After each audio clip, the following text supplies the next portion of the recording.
This is the Fostering Church Podcast, giving you and your church clarity about where to focus so that you can help provide more than enough for children and families in foster care in your community. Here are your hosts, Jason Johnson and Jason Weber. Hey, welcome back to the Fostering Church Podcast. I'm Jason Johnson, and I'm here with my friend, Jason Weber. Hey, Jason. Hey, Jason. And the Jasons are back as we continue our series unpacking 6 key pillars of what an actively engaged church in foster care looks like. We've got a really fantastic episode for you today on how church leaders can recruit and disciple people in their church towards caring for children and families involved in foster care.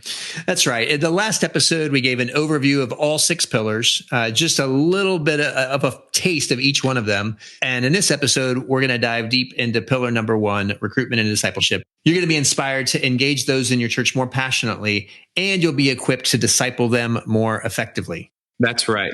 But before we dive in, Jason, you know I always have a very important question for you, right? Always. Yeah. So here it is. Have you ever beaten Super Mario Brothers and rescued the princess from the fireball breathing dragon? No. I had a friend who had Nintendo, but we were an Atari household. Atari. Yeah. So my grandparents had an Atari, and that's where we went to play. Yeah. I see what you did there. Yeah. Thanks. You're aging yourself a little bit. Yeah. Appreciate that. Yeah. We'd go and play Pong.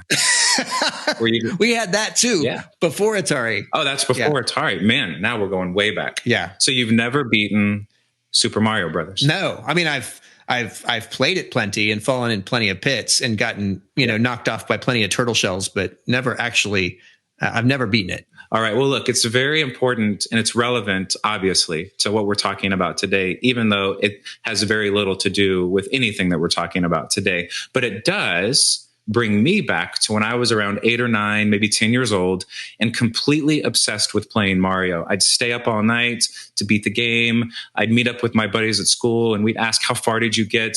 And I was just obsessed. When I was a kid playing Mario all day long, our guest today was actually living in Guatemala as a missionary kid, obviously doing far more with his life as a kid and for the kingdom and the gospel than I was, by far. Yeah. Yes. So our friend today is a guy named Gabe Forsyth. And I think you'll enjoy hearing his story of how God has led him into a position at his church where he and his team are very intentionally discipling people towards caring for vulnerable children and families involved in foster care. All right, let's go to that conversation with Gabe. Hey, thanks so much for being here with us today, Gabe. Yeah, it's my pleasure. It's exciting to be on with you guys. So, Gabe, Johnson was telling me that you spent several years in Guatemala as a missionary kid, which, by the way, he was back home playing Nintendo, wasting his life away. But you were in Guatemala living for the gospel. Can you?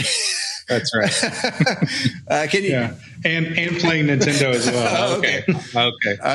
That's good. Can you tell us, maybe a favorite memory of living there, being a kid in a missionary family? Sure. Yeah. One of my favorite things growing up as a missionary kid in Guatemala was when we would host teams from the U.S. and then we would take them to Antigua, Guatemala to go shopping before they returned back to the U.S. We always had that as like a last day on their trip, and I would help them barter in the market. So I'm like, this 10-year-old kid, like helping them negotiate the prices down on the stuff they're buying in the market. That was my favorite. I always look forward to that. That's awesome, man. That's so cool. I bet you learned some cool tricks that you've carried with you throughout. Maybe we're actually in the market for our oldest is about to be 16. And so we're having to car shop, which, as you all know, is not a fun experience. Maybe I need to fly to Orlando and do it with you, Gabe.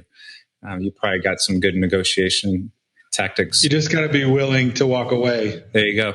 That right there is worth the entire episode. That's it. All right. Thanks so much, guys. No. Just kidding. So, Gabe, you and I have got to spend some time together, and I know that later on in life, you and your wife became foster parents, and you have even adopted. And so can you tell us a little bit about that journey? And I'm always curious, especially in your case, do you believe that on some level, your experiences and what you saw and learned in Guatemala might have influenced your decision to foster and adopt later in life. So can you just kind of unpack how that came about for you guys and how that journey unfolded for you? Yeah, absolutely. Yeah, I definitely think that my experience growing up in Guatemala in a different culture, in a different context, definitely influenced my openness to be able to step into things like that. And even, when I was growing up in Guatemala, we lived right down the road from an orphanage. And I would often go over there to that orphanage to hang out and play with the kids as a kid. And so definitely had a shaping factor on me. But then fast forward to, my wife and I's involvement at Mosaic and really the decision to step into foster care was because of the things that we were hearing and experiencing at Mosaic. So, seeing our lead pastor and his wife step into adopting, they adopted 4 kids from Ethiopia. And they already had 4 biological kids, and then they adopted 4 more. Hearing about their journey and witnessing their journey had an impact on us. And then meeting other foster families in our church and other adoptive families. And by the time my wife and I decided to step into that, already had several years at Mosaic of celebrating Orphan Sunday and telling stories of adoptive and foster families in our church. And so my wife and I, we would walk away from those Orphan Sundays and, come home and dream and wonder together of if God might be calling us to this, what would that look like? And what exactly was he calling us to? And we knew we wanted to step in some way. We led a short-term mission team for Mosaic to Honduras, and this was in 2015. We worked with an organization in Honduras called Legacy of Hope, and they are seeking, actively working to really pioneer the concept of foster care in Honduras. So going there and working with them and seeing what they're doing, and we saw on that trip how they just constantly say yes every time DNOF, which is Honduran version of like DCF, would come, and say, hey, we've got a child. Can you take them? They would always say yes. And so we came back really inspired from that. And we're like, okay, the next opportunity that we have, we're going to say yes. And we had just completed our foster care, licensing process. And so when we got back from that trip, we got the call about the boys that are now our sons, asking if we would be willing to take them in. And so we're like, well, we just saw this in Honduras, saw the guys saying yes to everything. Let's say yes. And so we said yes to them, and they moved in with us, and we started fostering them. At that time, we didn't know, but they would become our sons, after several years of fostering them and journeying with them through their case.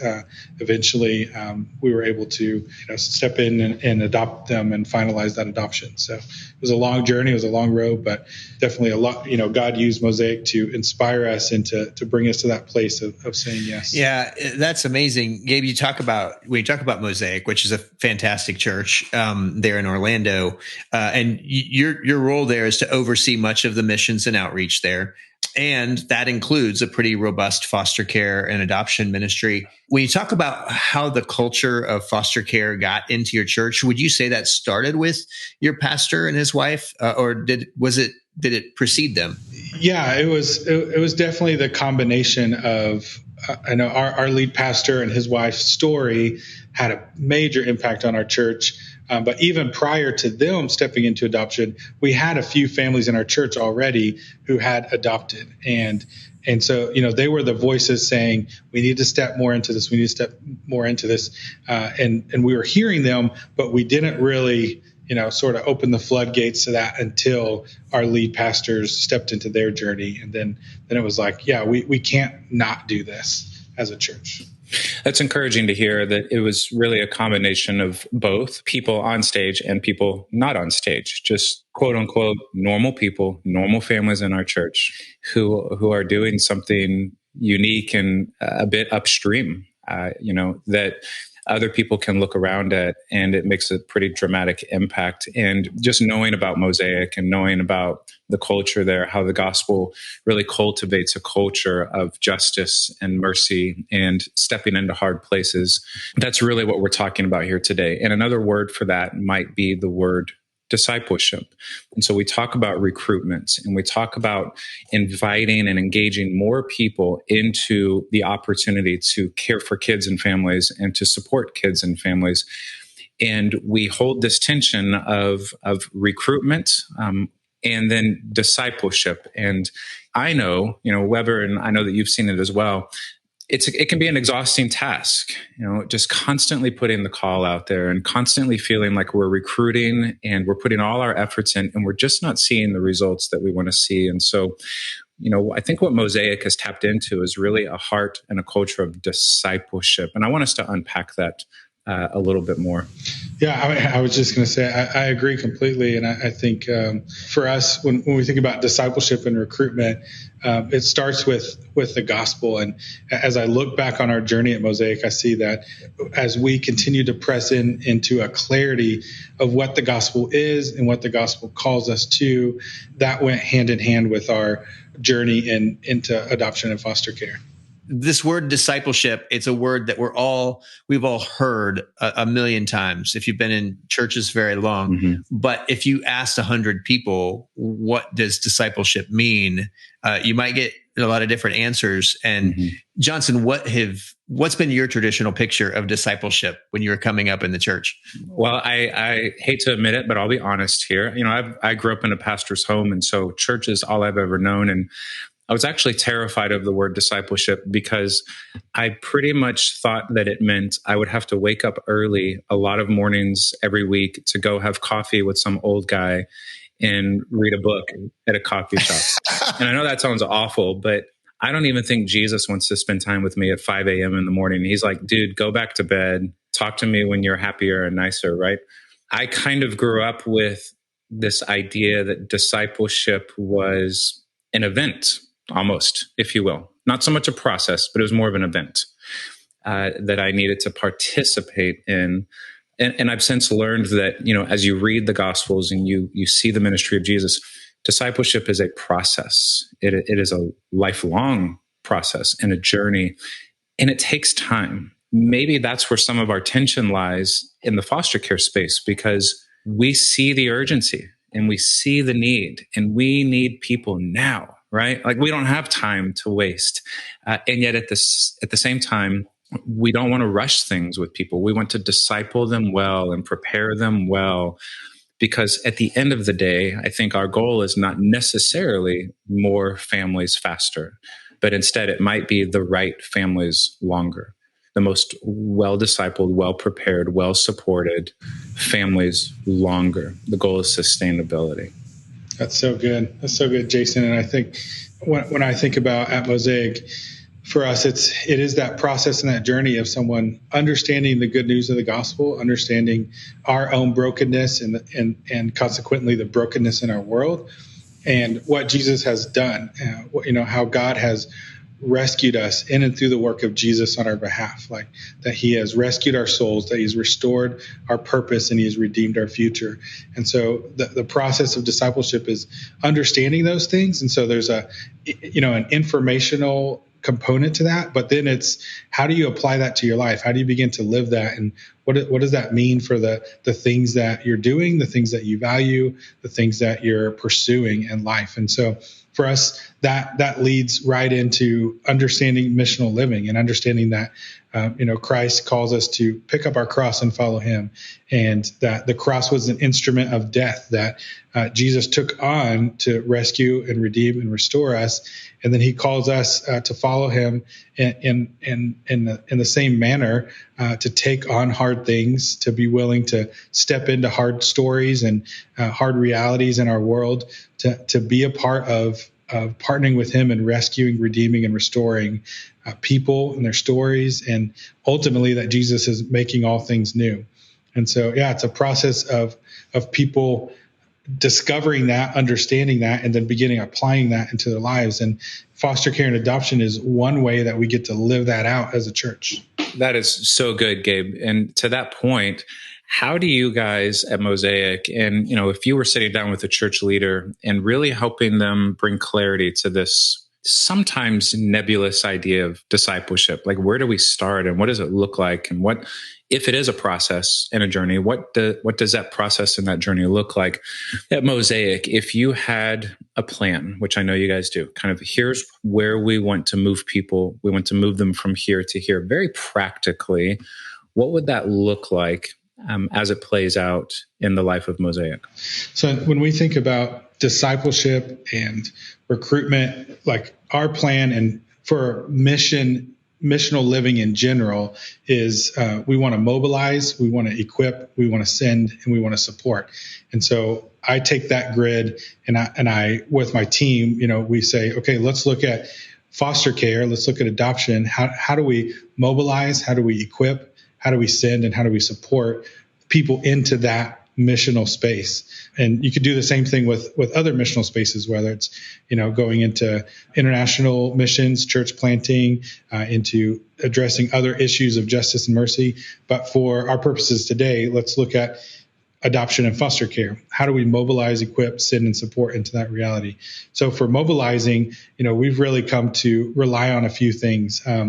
One is over the years, Orphan Sunday has been a big part of our mobilization strategy in this area. We've begun to call that Sunday Justice and Mercy Sunday, because for us, we really look at it. We want to look at it in a more holistic way and understanding the realities of, Jason, as you often talk about, the upstream, downstream, midstream realities of these issues in our culture and society, that foster care is often connected to other realities like poverty and human trafficking and prisons and all these different things. And so understanding those other justice and mercy realities.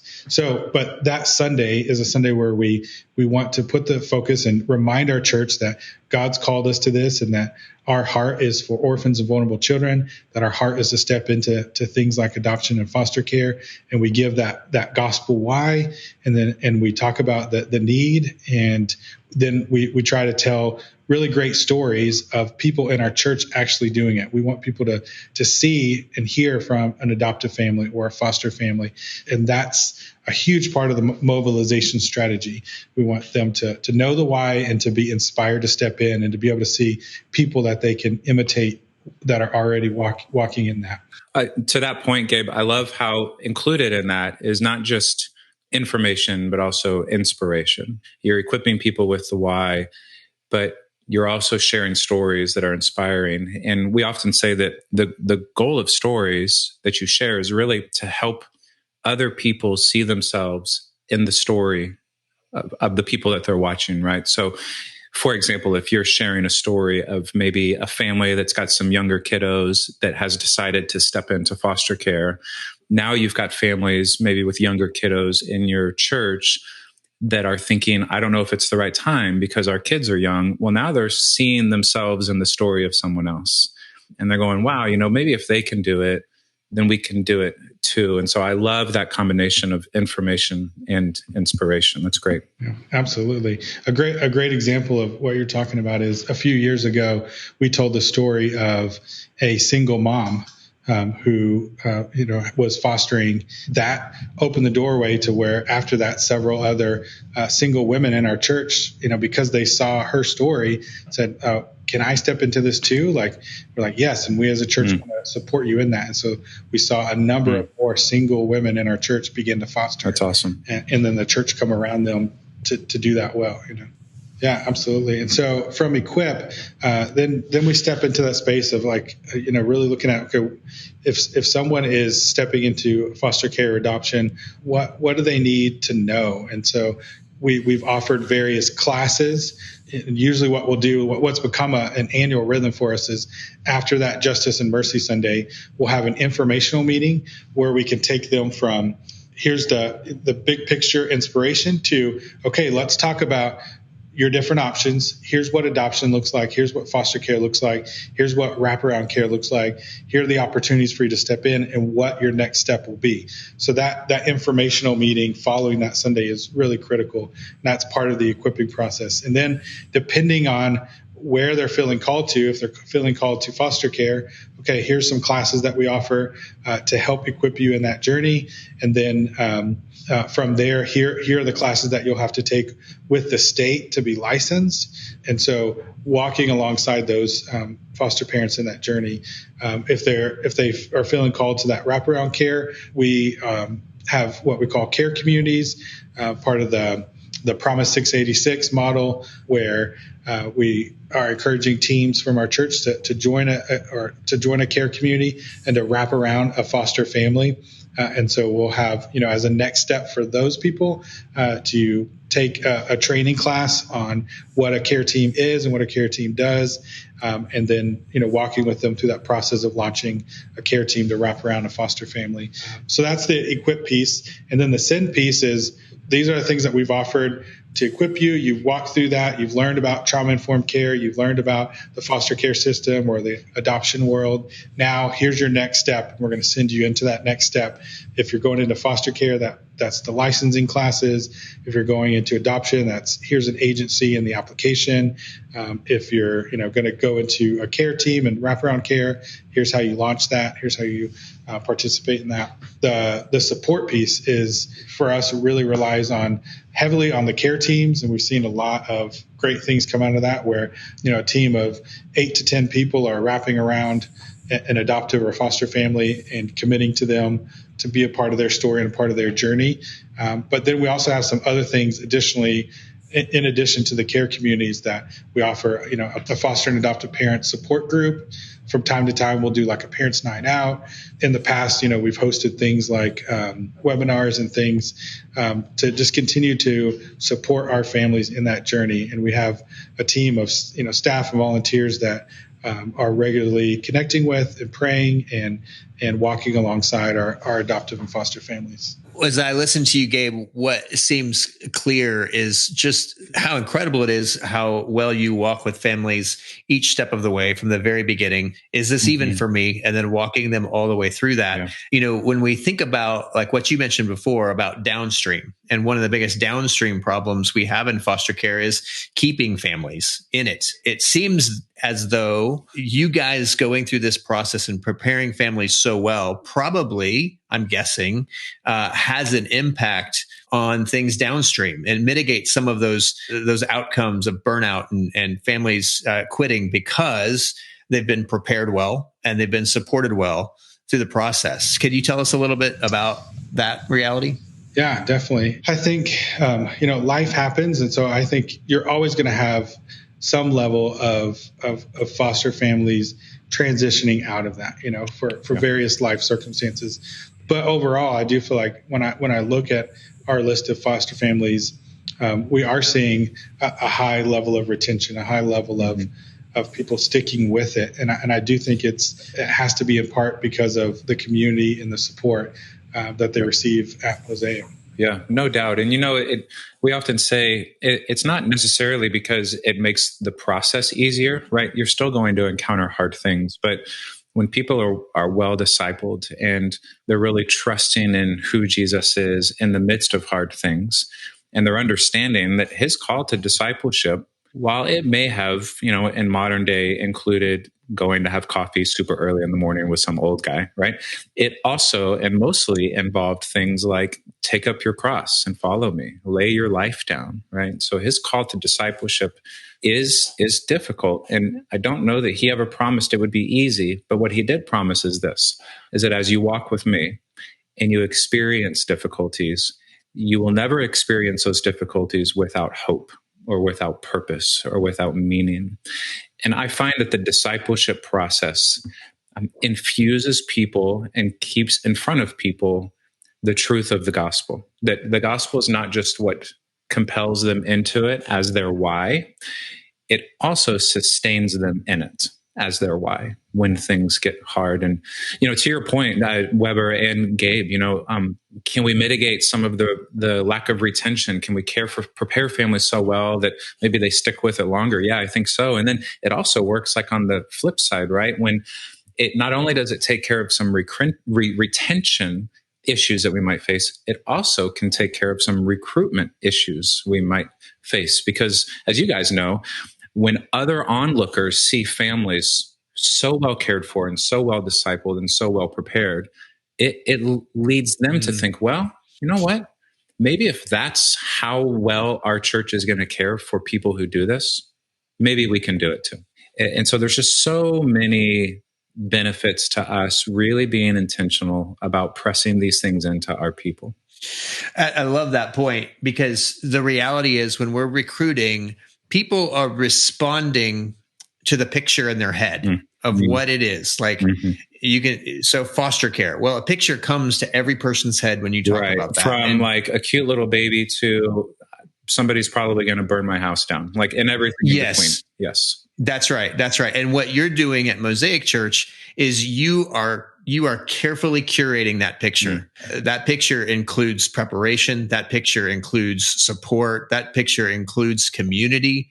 And that changes it forever. That fundamentally changes recruitment. So, Gabe, can I ask you a question? Because we undoubtedly will have those who are listening who say, wow, I wish I had a pastor like Gabe's that would preach on this and would do, justice weekends. And I wish we had that kind of top down, right, opportunity.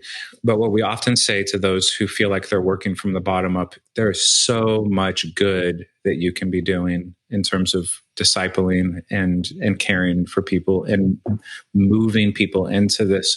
How would you encourage those who may be working more from a bottom up culture in their church? Years ago, when we were first getting started in this, like I said earlier, it definitely was people within our church, adoptive and foster parents within our church, coming to us pastors and saying, hey, have you heard of this thing called Orphan Sunday? Hey, have you heard of this thing called CAFO? You need to check it out. You need to look at it. And they're sending us the emails with the links, and they're encouraging us to check it out.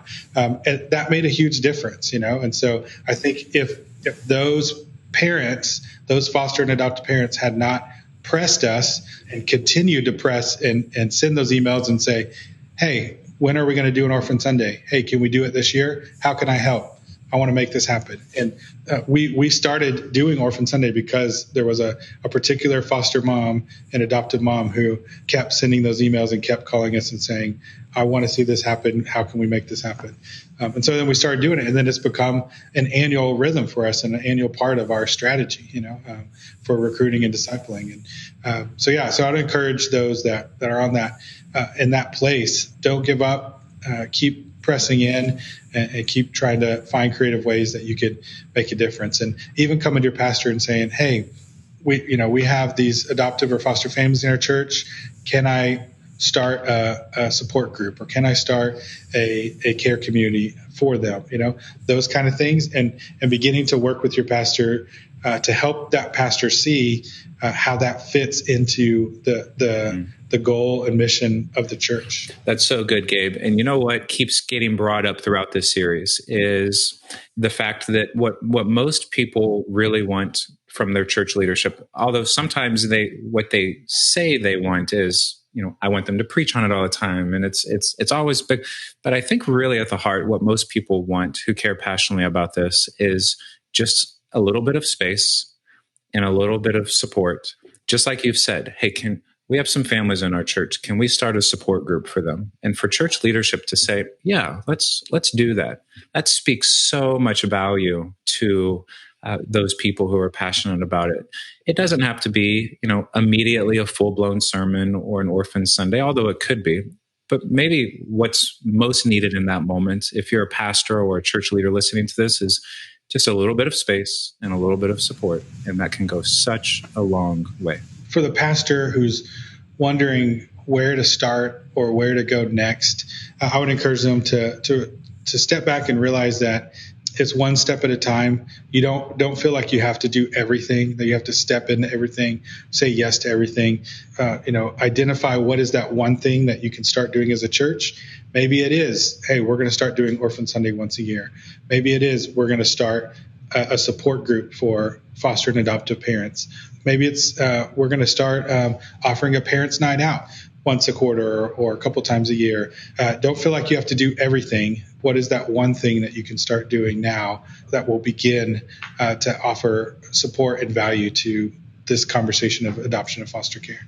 Hey, Gabe, we're so grateful for your time and your inspiration, but also just your very practical insight on even a grid that we can begin to think through as church leaders, as ministry leaders, to mobilize and equip and send and support our people. We're grateful for you and for the example and the ministry of Mosaic. So thanks so much, man. Yeah, thanks, guys. It's so awesome being on this with you guys and talking about these things. It's our heart and passion, and so it's a great pleasure to be here. That church is just amazing. It's amazing what they've been able to do. Yeah, for real. Like I'm almost considering packing up my family and moving to Orlando. Only for the church, right? No other reason. Yeah, to be a part of the church, that's for sure. And, they're pretty much up the road from Disney World, but that's, whatever. Yeah.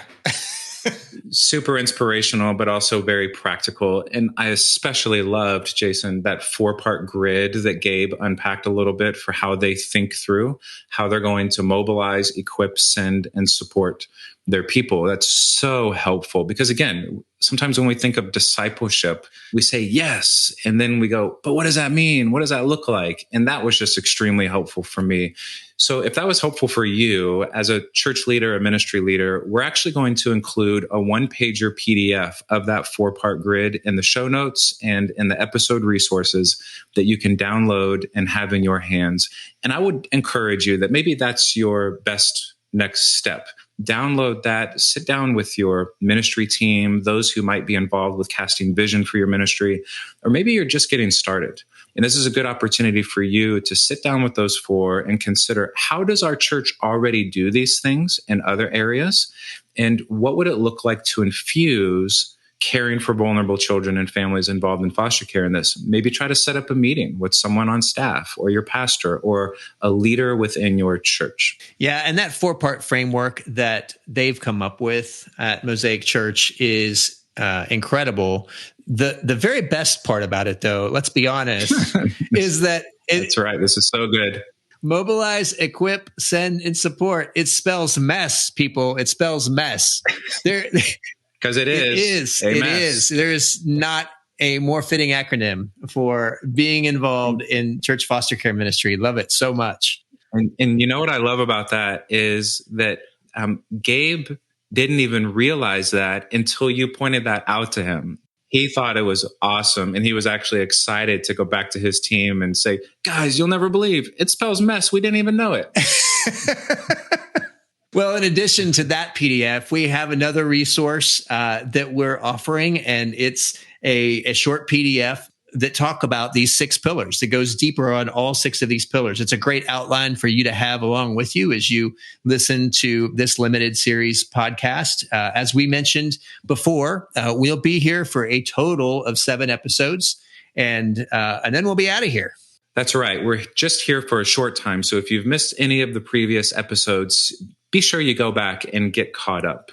If you're a ministry leader, I just want to encourage you, just like Gabe did so beautifully, no matter where you are, whether you're standing on stage preaching or you're doing your best to advocate from the pews or the soft, comfy chairs in most of our cases, continue to be faithful to press the gospel deeply into people and provide them just with the practical, helpful next steps they can take to demonstrate that gospel.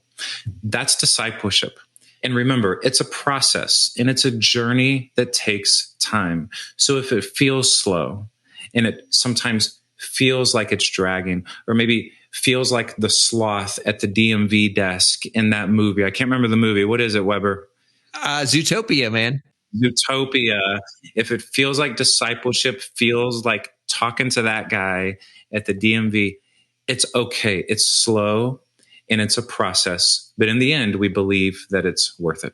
It's absolutely worth it because doing these things well, all 6 of these pillars, ultimately, it's not about processes. It's not about frameworks. At the end of it all, it's about a person. It's about children in your community, families in your community that are they need the church to step in. They need somebody to come alongside them and help them get to their next best step. And that's the role you play. And we pray that you will continue to play that and do it well until there's more than enough. So long till next time. This has been the Fostering Church Podcast. Join the Jasons and their guests for all 7 episodes dedicated to helping your church provide more than enough for children and families in your community. Please rate and review us wherever you listen to podcasts so that we can help more churches help more children and families. The Fostering Church Podcast is a production of More Than Enough, a collaborative movement facilitated by the members and partners of the Christian Alliance for Orphans. For resources related to this episode, click on the podcast link at morethanenoughtogether.org. That's morethanenoughtogether.org.